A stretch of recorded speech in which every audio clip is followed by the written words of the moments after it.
You're listening to Systemic Error Podcast. The failure was designed. Absurd. George Conway demolishes reports of sociopath Trump's grief, based on an article by Nick Hilden.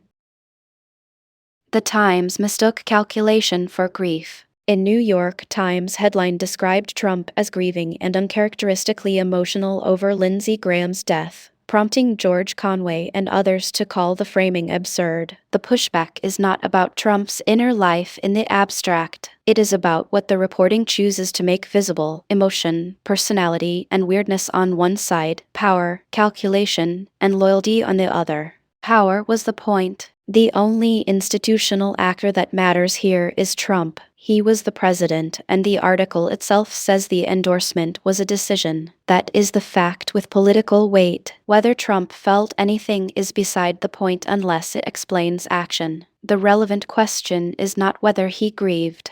It is why he used the moment to back a candidate and what that endorsement buys him.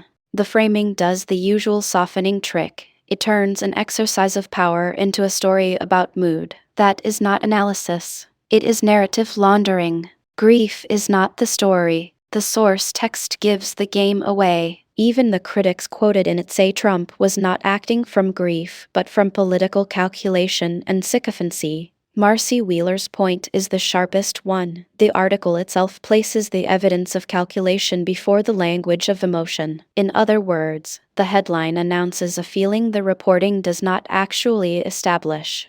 That matters because feeling is the least important thing Trump offers politics. His real currency is leverage. Endorsements, loyalty tests, and public signals are how he disciplines institutions and rewards obedience. Calling that grief is not just imprecise. It drains the act of its political content. The media's favorite escape hatch. This is how prestige journalism often covers authoritarian politics. It dresses strategy up as psychology. A manipulator becomes a sad man. A calculated endorsement becomes an emotional reaction. Cruelty becomes confusion. The result is a safer story for readers and a weaker one for everyone trying to understand how power is actually used.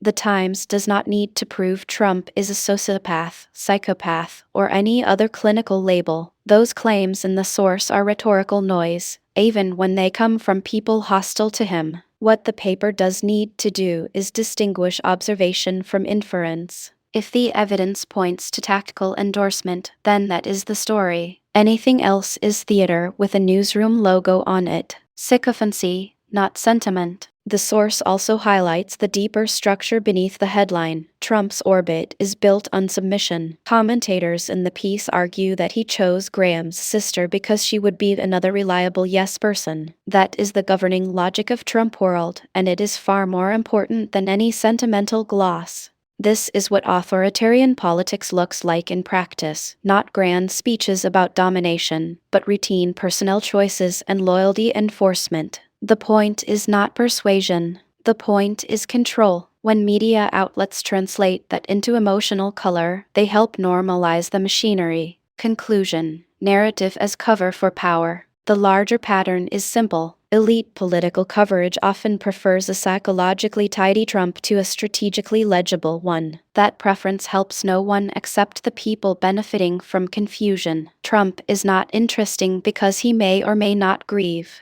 He is consequential because he uses institutional power to reward deference and extract obedience, while major outlets still reach for language that makes his actions seem human, accidental, or merely odd. That is the problem, not a president with feelings, a press corps that keeps mistaking power for personality.